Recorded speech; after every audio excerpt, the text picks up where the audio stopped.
할렐루야, 살아계신 하나님께서 이 시간도 우리와 함께 하심을 믿습니다. 오늘은 신앙검진 세 번째 시간으로 살리는 것과 사랑하는 것에 집중하라 라는 제목으로 하나님 말씀 증거하도록 하겠습니다. 어느 한 부부가 있었는데 외동딸 한 명을 두고 있었습니다. 남편은 일찍 죽고 엄마 혼자서 어렵게 딸을 키웠다고 합니다. 딸이 똑똑해서 공부도 잘하고 엄마는 딸이 좋은 학교 다니도록 하루 온종일 일만 했다고 합니다. 엄마가 어느 날 딸 학교를 지나가다가 학교 앞에서 친구들과 얘기하는 딸을 보고서 반가워서 딸의 이름을 불렀다고 합니다. 그랬더니 딸이 엄마를 보고 난감한 표정을 지으면서 아주머니 누구세요? 그랬다는 겁니다. 머리는 헝클어지고 옷도 허름하게 입고 얼굴은 햇빛에 시커멓게 탄 엄마의 모습을 보자 친구들에게 자기 엄마라고 차마 말을 할 수가 없어서 아줌마라고 한 것입니다. 엄마는 딸이 그렇게 부르자 제가 사람을 잘못 봤네요, 학생. 그러면서 지나쳤다고 합니다. 그날 밤에 엄마와 딸은 아무 말도 안 했다고 합니다. 엄마에게 미안한 마음이 있는 딸에게 아줌마라고 부른 이유를 묻고 싶은 엄마였지만 그날 있었던 일에 대해서 서로 아무것도 말하지 않았고 엄마는 죽을 때까지 그 얘기를 하지 않았다고 합니다. 세월이 흘러서 딸은 엄마가 되었고 딸의 엄마는 세상을 이미 떠났고요. 엄마가 된 딸은 딸 한 명을 또 낳았는데 그 딸이 자라서 고등학생이 되었고 자기도 딸의 학교를 방문하게 되었는데 원뚝 수십 년 전 엄마를 아줌마 누구세요? 아줌마로 불렀던 일이 생각이 났다고 합니다. 수십 년 전에는 엄마에게 미안한 마음만 가득 했었는데 엄마가 되어서 생각해 보니까요. 자기도 그녀의 딸이 아줌마라고 부르면은 그냥 넘어가 줄 수 있을 것 같은 그런 생각이 들었다고 합니다. 그러면서 오래전에 돌아가신 엄마의 마음을 이해할 수가 있었다고 합니다. 내 엄마가 아줌마라는 소리를 듣는 그런 수모를 당했지만은 억울하고 분하다고만 생각하신 게 아니고 내가 딸을 위해서라면 뭐 그런 희생쯤은 감당할 수 있지 뭐 이런 거죠. 딸이 창피당하는 것보다 내가 아줌마 소리 듣는 게 뭐 대수라고 이런 생각을 하게 되었다는 겁니다. 여기 계신 우리 엄마들은 이 마음 이해하시죠? 엄마의 마음은 어떤 위기 상황에서도 딸이 슬퍼하지 않고 잘 되기를 바라는 거 아닙니까? 이게 엄마의 마음이고 또 아빠도 마찬가지죠. 그런 상황이라면 아빠들도 그렇게 하실 거죠. 이런 엄마의 마음, 아빠의 마음을 모르면요. 하나님 아버지의 마음 이해하기 어렵다고 생각합니다. 많은 사람들이 교회를 다니면서도 하나님 아버지의 마음도 모르고 하나님 말씀도 제대로 이해하지 못하는 이유가 우리의 참 부모가 되시는 우리 영혼의 아버지시죠. 참 부모 되시는 하나님 아버지 마음 몰라서 그렇다는 것입니다. 오늘은 신앙검진 세 번째 시간인데 하나님 아버지의 마음을 먼저 이해할 수 있으면 좋겠습니다. 그래서 첫 번째로 말씀드리는 것은 신앙의 본질은 살리는 것이라는 겁니다. 오늘 본문 보시면은 신앙의 본질을 놓치고 껍데기만 붙들고 있는 장면을 볼 수가 있습니다. 안식일에 제자들이 밀밭 사이를 지나갔습니다. 그들은 배가 굉장히 고팠는지 이삭을 잘라 먹었습니다. 이걸 보던 바리새인들이 막 비난을 하기 시작했습니다. 왜 안식일에 일하지 말라고 그랬는데 일을 했느냐? 안식일을 어겼다, 규칙을 어겼다 그러면서 공격을 했습니다. 그때 예수님께서 그들의 비난과 공격을 막아주시면서 다윗의 예를 말씀하셨습니다. 다윗도 너무 배가 고플 때 제사장만 먹을 수 있는 진설병을 먹지 않았느냐? 구약 성경을 보라. 율법을 어겼지만 그 일로 정죄받지 않았다. 왜 이런 일로 시비 거느냐? 너희들 태도가 올바르지 않다. 그렇게 하셨습니다. 우리 마가복음 2장 27절 함께 읽겠습니다. 또 이르시되 안식일이 사람을 위하여 있는 것이요 사람이 안식일을 위하여 있는 것이 아니니. 여러분, 예수님의 핵심 메시지가 무엇입니까? 안식일을 하나님이 왜 만드셨는지 아느냐? 안식일 그 자체를 위해서 만든 게 아니라 사람을 위해 만든 거다. 사람을 위해서 만든 것이 안식일이고 사람에게 선물로 주신 것이 안식일이고 사람을 잘 쉬게 하려고 주신 것이 안식일이라는 겁니다. 다른 말로 사람을 살리기 위해서 주신 게 안식일이라는 겁니다. 그런데 바리새인들 너희들은 왜 지적하고 비판하고 공격해서 사람을 죽이려고 하느냐는 겁니다. 참 이상합니다. 하나님은 살리고 회복시키기 위해서 주셨는데 사람들은 전통과 규칙 자체를 위해서 사람들을 쫓아내고 사람들을 죽이려고 한다는 것이죠. 여러분, 신앙의 목표는 거룩입니다. 내가 거룩하니 너희도 거룩하라 하는 거룩하신 하나님 말씀에 따라서 거룩함을 추구하는 것이 신앙의 목표입니다. 거룩은 다른 말로 깨끗해지는 것, 정결해지는 것이죠. 그리고 그 깨끗함의 기준이 공의입니다. 공의. 옳은 것. 옳은 것. 이게 공이죠. 기준이 있어야 뭐가 깨끗한지 알 수 있겠죠. 그래서 모든 종교적인 방법들, 율법적인 규칙들을 동원해서 깨끗함을 유지하려고 하는 거 아닙니까? 한국 정치에서도 이런 거 써먹었죠. 뭐 정의 구현하자, 깨끗한 사회를 만들자, 적폐를 청산하자는 말들 다 들어보셨죠? 그래서 사람들이 정의, 공의를 실현하자면서 하는 방법이 무엇입니까? 더러운 것들 다 제거하고 악당들 모두 때려잡자고 했습니다. 삼총교육대 만들어서 악당들, 깡패들 모두 잡아들이고 그랬죠? 이런 게 교회 안에서도 똑같이 이루어진다는 것입니다. 거룩 실천하자는 것은 옳은 것이죠. 이 옳음을 실천하기 위해서 막 악당 때려잡기, 악을 제거하기, 흠을 제거하고 불신물 제거하는 식으로 하려고 한다는 것입니다. 여러분, 이거 하나님 싫어하십니다. 왜 싫어할까요? 하나님은 살리는 게 목적인데 규칙과 전통 가지고 죽이려고 하니까 그렇습니다. 많은 사람들이 창세기의 핵심 주인공을 뭐 아브라함이다라고 하기도 하고 요셉이라고 하기도 하는데 창세기의 주연은 야곱입니다. 야곱이 나중에 이스라엘로 바뀌죠. 이스라엘이 신약에 오면 교회입니다. 그래서 야곱의 인생을 창세기에 소개하는 겁니다. 야곱은요 12아들이 있었는데 다 문제아들이었습니다. 첫째 아들 루벤은 새엄마와 잠자리를 하고 둘째와 셋째 아들인 시므온과 레이는 살인하고 난동을 부리고 넷째 아들 유다는 며느리와 동침을 했습니다. 그런데 이런 악한 아들들 문제아들을요 하나도 버리지 않고 야곱은 12지파를 만듭니다. 그래서 하나님께서 교회의 모습이 이러길 원하신다는 겁니다. 교회는 죄인 중에 죄인들이 와서 변화되고 되살아나는 스토리가 있어야 한다는 것입니다. 살리는 곳이 교회라는 것입니다. 그러니까 신앙인들도 살리는 일이 본분이 되어야 되겠죠. 지금도 보면은 항상 옳은 것만 강조하고 정의만 강조하는 사람들 보면은요 아주 차갑고 무섭습니다. 주변에 사람들이 붙어있지만 않습니다.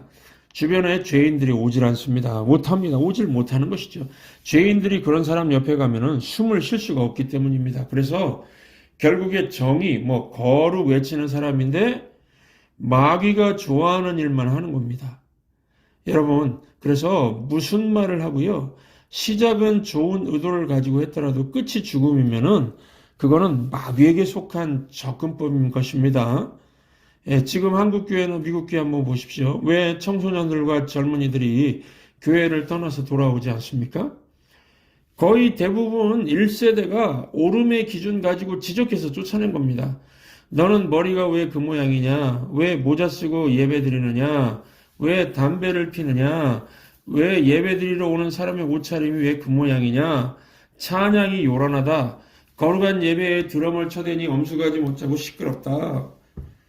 여러분, 거룩함 추구라는 의도는 옳고 좋았지만은 결과가 어떻습니까? 교회를 떠나게 했죠. 이거는 하나님의 방법도 아니고 신앙의 본질도 아니라는 것입니다. 여러분, 하나님 아버지 마음은 지금도 천하보다도 더 귀한 한 영혼 살리는 것입니다.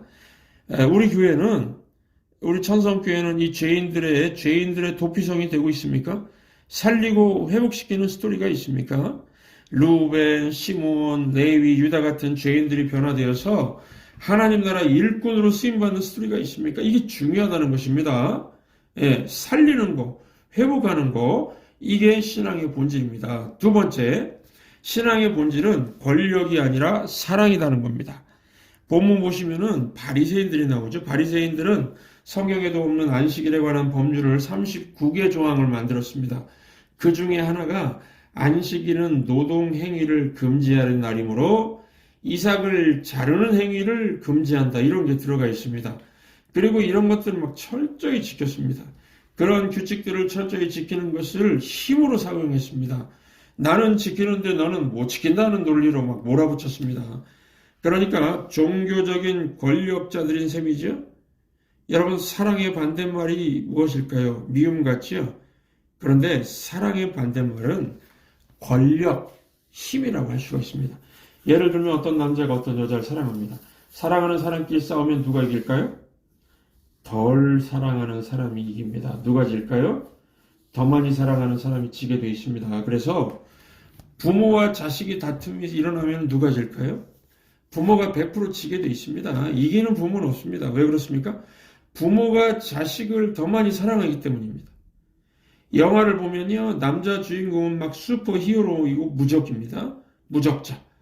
예. 그런데 애인이 악당한테 잡혀갑니다. 그러면 남자 주인공 어떻게 됩니까? 얻어 터지고 온갖 고초를 겪고 완전히 약자 중에 약자가 됩니다. 누구 때문에? 애인 때문에요. 사랑하면 약하게 되어 있고 사랑하면 지게 되어 있다는 것입니다. 그러니까 얼마 전에 눈물의 여왕이란 드라마가 끝이 났습니다. 이 남자 주인공 보면 해병대 경호부대 출신이고 사격왕이고 복싱 챔피언도 했고요. 수영도 잘하고 완전히 액션 히어로 수준입니다. 그런데 그 남자가 어떤 행동을 했습니까? 총을 대신 맞더라고요. 그러면서 여자에게 하는 말이 무엇이었습니까? 뭐 드라마 내내 그 남자 주인공의 메인 대사였는데요. 그 여자에게 Are you okay? 괜찮아? 괜찮아? 그러는 겁니다. 자기는 얻어 터지면서요. 자기는 안 괜찮거든요. 남자 주인공은 사랑 때문에 마지막까지 오해받고 고생하고 회사에서 잘리고 죽을 고비 넘기고 총을 맞았습니다. 그걸 보면서 아, 저게 진짜 사랑이구나 하는 걸 느꼈습니다. 저는 우리 교회가 이런 사랑이 넘치길 바랍니다. 힘 자랑하는 게 아니라 사랑이 넘치길 바랍니다. 저는 목사로서 제 자신의 말과 행동을 반성할 때가 있는데, 이 제가 요즘 많이 하는 게 한숨과 괜찮으세요? 아이고 그렇군요. 이런 말을 많이 하는 것 같습니다. 우리 성도님들 얘기를 들으면 안타까워서 아이고 아휴 한숨이 나오고 그렇군요. 그런데 괜찮으세요? 이런 공감 반응이 참 많은 것 같습니다. 그래서 내가 목사로서 내가 성도들을 존중하고 있구나 이런 생각을 하게 되었습니다. 여러분 사랑은요 상대방 존중하는 것이죠. 권력과 힘을 과시하면 절대로 사랑 못합니다. 예를 들어서 교회가 구제할 때 힘을 과시하면은 받은 사람이 기뻐하지는 않겠죠. 주는 자와 받는 자로 나눠지면 권력 관계고 갑과 을의 관계 되는 거죠. 나는 주고 너는 받는 자라는 태도를 보이면은 상대방은 자존심 상하고 상처 입는 겁니다. 대화를 할 때도 마찬가지죠. 상대를 존중해 줘야지 공감해 주고요. 들어주고 그래야지 말로 힘을 과시하면 안 된다는 것입니다. 예를 들면 당신 성경 몇 번 읽어봤어? 나 10번 읽었어. 이렇게 힘을 과시하는 거죠. 나는 이 교회 개척 멤버야. 20년 교회 생활했어. 이러면서 자신의 우월함을 과시합니다. 이러면 상대방이 기죽어서 말 못하죠. 기도 많이 하는 분도 마찬가지입니다. 당신 새벽기도 나와봤어? 나는 10년 새벽재단 쌓았어. 이런 말도 이게 힘을 과시하는 것이죠. 나는 갑이고 당신은 을이라는 태도 아닙니까? 세상에서도 이런 힘자랑 많이 하죠. 당신 군대 갔다 왔어? 방위 출신이지? 여러분 힘을 이렇게 과시하면요. 상대방이 할 말이 없게 됩니다. 상대방을 할 말 없게 만드는 거는 사랑 아닙니다. 세상은 힘으로 움직이려고 한다 해도 교회는 권력으로 움직이는 시스템이 아니라 사랑으로 움직이는 곳입니다. 권력 관계가 형성된 교회 다닌다면은 그거는 신앙생활이 아니고요. 이거 교회 놀이입니다. 교회 놀이. 그러므로 우리는 스스로에게 날마다 물어야 되겠습니다. 내가 지금 사랑으로 가고 있는가? 아니면 권력으로 가고 있는가? 권력으로 가면은 관계가 상하 관계가 되고요. 강한 자와 약자, 주는 자와 받는 자로 갈리게 됩니다. 그래서 갑은 말하고 을은 듣기만 해야 하고요. 어떤 교회 가면은 한 번만 딱 둘러봐도 분위기를 알 수 있는 것이요. 저분은 갑이구나. 이런 걸 느낄 때가 있습니다. 왜냐면은 그 사람만 말하거든요. 그 주변에 있는 사람들, 상대방이 대화를 이어가지를 못하게 하거든요. 예를 들면은, 그거는 그렇게 하면 안 됩니다. 이렇게 하세요. 그건 이렇게 하면 돼요. 이렇게 말하면요, 더 이상 말을 못하지 않습니까? 아픔과 고난 속에서 살다가 교회 왔는데, 어떤 권사님이 한마디로 대화를 끊어버리시더라고요. 그거 기도 안 해서 그래. 기도하면 돼. 기도하면 된다고 하니까 더 이상 할 말이 없어서 아무 말도 못 하더라고요. 여러분, 이건 사랑 아닙니다. 대화 속에 감추어진 신앙같이 보이는 권력입니다. 나는 기도하는 자고 너는 기도 안 하는 자라. 그러니까 고난이 온 거야. 이런 논리죠. 누가복음 15장에 나오는 탕자 아버지 보십시오. 탕자가 아버지에게 대화를 합니다. 만약에 그 아버지가 이 죄 지은 놈이 어디를 왔느냐? 이렇게 말 한마디로 권력을 가시했다면은 탕자는 집에 못 들어왔을 겁니다. 집에 있던 형은 그런 태도였죠. 방탕한 생활하고서 어떻게 돌아오느냐? 형은 동생을 쫓아내려고 그랬습니다. 형의 태도는 완전히 나는 의인이고 너는 죄인, 그런 태도 아닙니까? 이건 권력이지 사랑 아닙니다. 그런데 아버지는 탕자가 집을 나가자 기다립니다. 사랑을 품고 기다리죠. 그러니까 탕자가 돌아와서 아버지에게 대화를 하는 겁니다. 사랑을 주는 아버지니까요. 뭐라고 대화를 했습니까? 제가 하늘과 아버지에게 죄를 지었습니다. 아들이라 부르지 마시고 품꾼의 하나로 써주십시오. 여러분, 오늘날에도 권력을 추구하는 부모들이 있습니다. 엄마보다 아빠들이 좀 더 센 것 같습니다. 엄마들은 화가 나도 집에서 나가! 이런 말 잘 안 하시죠? 주로 아빠들이 이런 말 많이 하죠. 아빠들이 권력자의 모습 되는 겁니다. 엄마들은 잔소리를 많이 해도 사랑을 잘 보여주니까 자녀들이 엄마한테 자꾸 가서 대화를 이어가는 거 아닙니까? 딸이 학교 시험 망치고 막 시험 엉터리로 보고 와가지고 그 짜증이 나고 힘들어서 방 안에 들어가서 나오질 않으면은 아빠들은 되게 뭐라고 하죠? 도대체 몇 점 맞았길래 그러냐? 몇 점이야? 몇 점이야? 그거가 그게 요점 아닙니다. 근데 도대체 몇 점 맞았길래 왜 그러고 있느냐 이러죠. 근데 엄마들은 되게 뭐라고 하죠? 얘야, 배고프지 않아? 시험하고는 상관없는 얘기를 합니다. 그러면은 딸이 뭐라고 하죠? 배 안 고파! 이렇게 또 한마디 대화가 이루어집니다. 이게 배고프다는 뜻이거든요. 그러면서 딸이 문 열고 나와서 엄마 옆에서 밥 먹고 그러지 않습니까? 예수님께서 현장에서 가늠하다 잡힌 여인이 붙잡혀 왔을 때 주변 사람들 뭐라고 그랬습니까? 이런 죄인은 돌로 쳐야 됩니다. 그 얘기를 듣고 그 여자가 무슨 말을 할 수가 있겠습니까? 예수님은 주변 사람들에게 먼저 뭐라고 하셨죠? 죄 없는 자가 돌로 쳐봐라. 그러자 사람들이 마음에 찔려서 다 떠나고 다 그렇게 되자 그 여자만 남았을 때 뭐라고 하셨습니까? 너 그런데 왜 그랬니? 그러셨나요? 이런 말도 상대방한테 할 말 없게 하는 말이죠. 이런 말 대신 예수님은 너를 정죄하던 사람들이 어디 있느냐? 대화죠. 그러니까 다 떠나고 없습니다. 그래? 나도 너를 정죄하지 않으니까 다시는 그런 죄를 범하지 말라. 여러분, 예수님은 이렇게 상대방을, 죄인들도 그 존재 자체를 존중하고 대화를 하시죠. 할 말이 있게 하지 않습니까? 이게 사랑이라는 겁니다. 당신 잘했어? 잘못했어? 왜 못했어? 당신 그렇게 사는 거 아니야? 이런 말은요, 권력에서 나오는 협박성 멘트지 사랑의 언어가 아닙니다. 신앙의 본질, 오늘 이 말씀 기억하시기 바랍니다. 권력이 아니라 사랑입니다. 사랑으로 살리고 회복시키는 것이 신앙의 본질입니다. 우리 천성교회는 죄인 한 명을 살릴 수 있다면은 독생자 예수님까지 내어주시고 모든 수치와 수모를 기꺼이 기쁘게 감당하신 그 하나님 아버지의 마음을 품어서 우리 교우들 간에 이 가슴이 뛰는 사랑을 할 수 있기를 주의 이름으로, 가슴 뛰는 사랑입니다. 가슴 뛰는 사랑할 수 있기를, 하나님의 사랑을 품고 그런 사랑할 수 있는 저와 여러분 되시기를 주의 이름으로 축원합니다.